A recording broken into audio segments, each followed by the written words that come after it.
Hi, everybody. I hope you had a good rest. I'm very happy to speak to you about my life topic. I would say a short introduction to myself. I was grown up in Pforzheim. It's a small city in Germany, which is called the Goldstadt, the Gold City of Germany. That's why because there is a lot of jewelry production going on. So I was born in a family working in jewelry, but there was never a connection to jewelry. So I went to Berlin at one point, did my studies, and worked at betterplace.org. It's an organization which is linking grassroots projects to big companies to make a good impact on our world's issues right now. So I was very happy there, kind of found my vision already with 21 years, which is great. And then my father died and I took over the company of my family, the jewelry company, as I didn't had any clue of jewelry or didn't had any studies of BWL or something. I ruined the company after 2 years, so it went bankrupt, which was not easy for me, to be honest, with 23 to crash the family business. And I went on a journey to Peru to kind of, get over it, find myself, see what I can do. And on this journey, I had the chance to visit a gold mine, which of course was very interesting for me regarding what my parents did. And on this gold mine in Peru, I lost for a little moment my faith in humanity, because what I saw on this gold mine was so shocking for me, even though I grew up in this kind of jewelry world. And I thought by myself, it just can't be that anyone knows about the circumstances, how gold is mined, and thinks, that's okay. We build our luxury on this kind of circumstances. So after 1 year, I thought, how can we try to change this? So I founded the Earthbeat Foundation to kind of bring awareness to the topic of gold mining, because I was thinking, okay, maybe nobody knows how gold is being mined, which is not true. A lot of people in the industry knows how gold is being mined. So after another year, I founded my own jewelry company, because I wanted to show that it's possible to make beautiful jewelry, making people happy, and at the same time, making also the people happy who are at the bottom of everything. A big discussion when it comes to sustainability in the jewelry industry, in the gold industry, is circular economy. Gold has a fantastic characteristic, and it's very easy to be refined. So you can use gold over and over again. It's super easy. Of course, it has less carbon footprint than taking it out of a mine. So it's the perfect example how circular economy can work for the better. And there's also enough gold being mined to reuse it again and again and again. So that's it. I can stop because we found the solution. How we can make the gold value chain sustainable. But it's not as simple as this. So here are just some facts about gold, because I don't know how deep you are into the gold business. So round about 210,000 of tons of gold have been globally mined so far. This is constantly in movement. Approximately 59,000 tons of gold reserves remaining worldwide, which can be digged. And to have a closer look, in 2023, approximately 3,400 tons of gold were being mined and 4,400 tons of gold were demanded. So it's easy to see, 1,000 tons of gold were covered by gold from recycling. Only 1,000. So there's still a lot of gold being mined. And if we have a look, okay, now we can highlight, maybe I can, yeah, perfect. So where is the gold going to? It's still jewelry is the top player with 50 till 55%.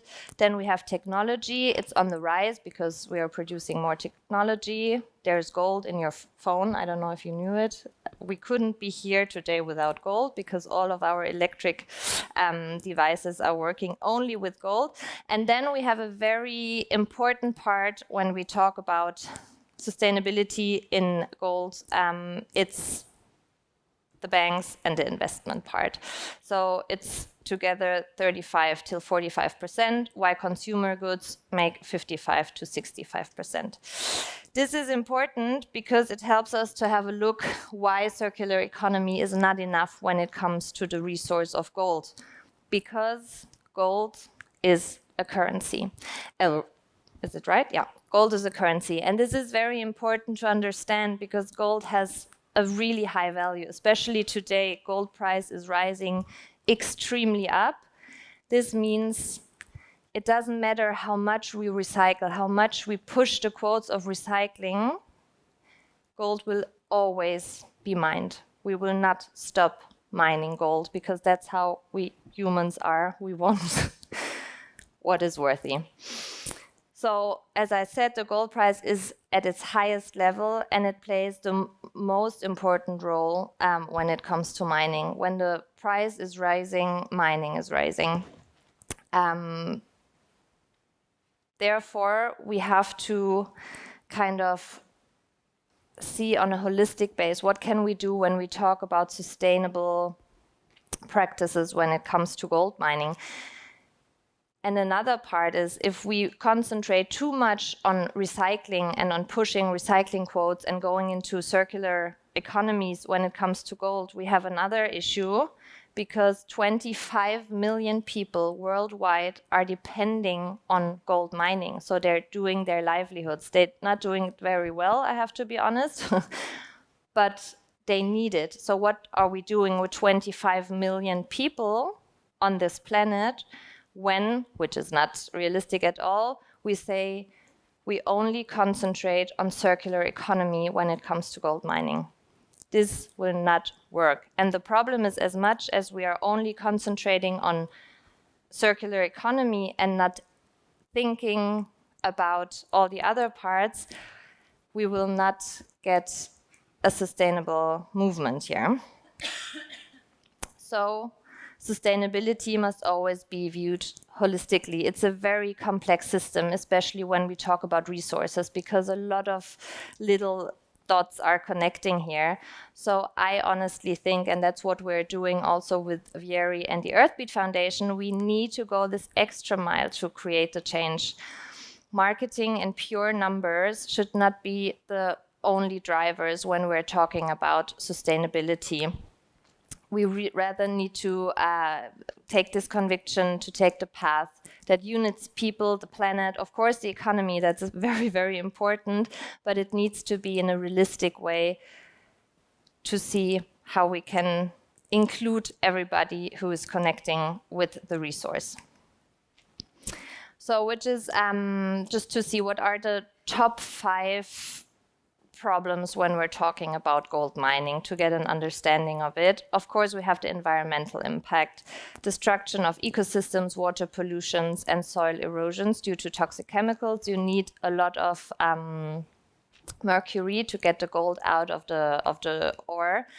And of course, mercury is one of the most toxic chemical we have. It really destroys the body, it destroys the nervous system, but of course also the environment a lot. So we have, of course, the social topic, poor working conditions, unequal distributions of profits.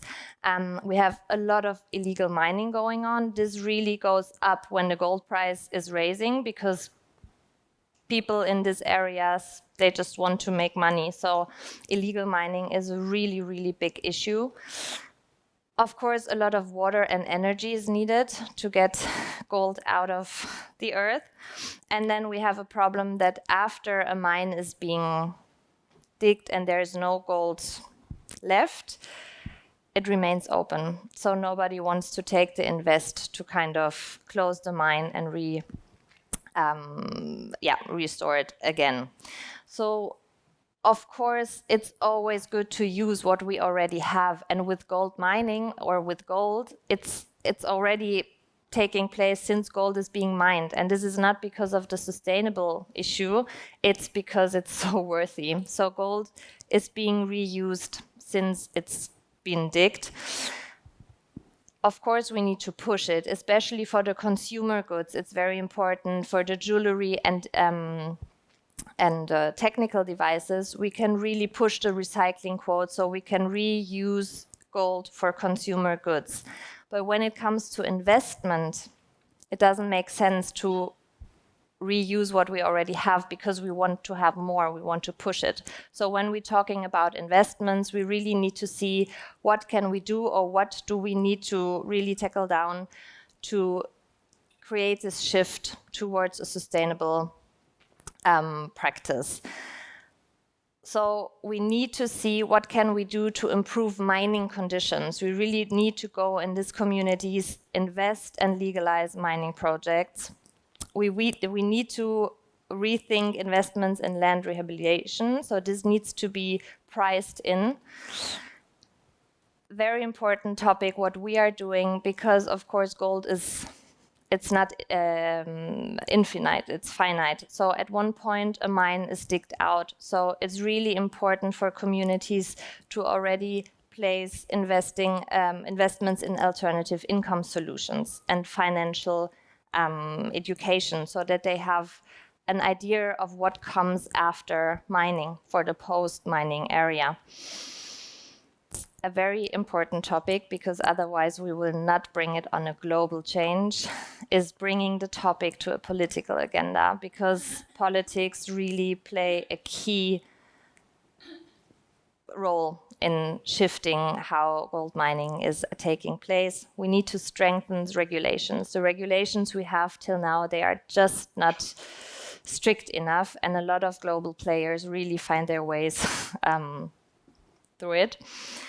Of course, as I said, pushing the recycling quote is key. We should not stop with it. It's not about circular economy is not good, it's perfect, it's just not enough. And we need to create awareness for the topic.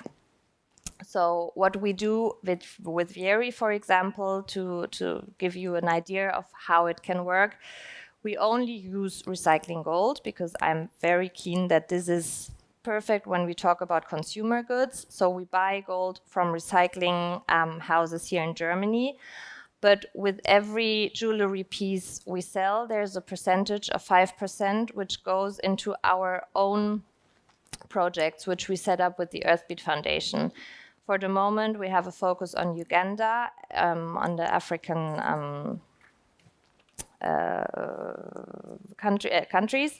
So it's Uganda, and we create, of course, we see that mining can take place in a legal and safe way, that the people there earn more money, but it goes hand in hand with investing in alternative income solutions like beekeeping, for example, farming.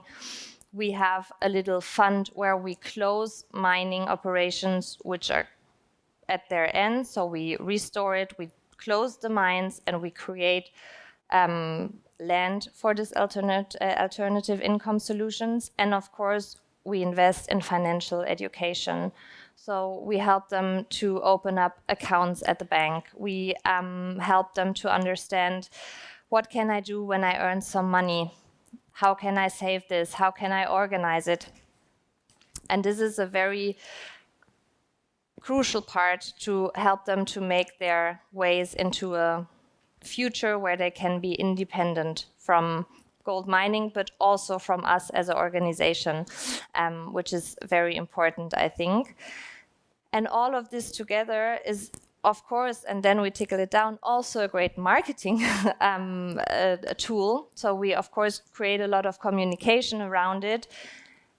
And from my opinion, consumers really like the idea of buying into something beautiful, which of course makes them joy, and they can give it further, because jewelry is of course something you can inherit. But at the same time, really take the consumers and help them to create the change together with you. And this really brought us to a huge success, and we in our little space, we already invented a lot and created a lot of impact when it comes to change the system of gold mining. Thank you very much. And as I found out, I have a little go deeper session later on, and I'm very happy to answer your questions and also dive deeper in how we did it. And if you want to have more figures about it, of course, I'm here. Thank you.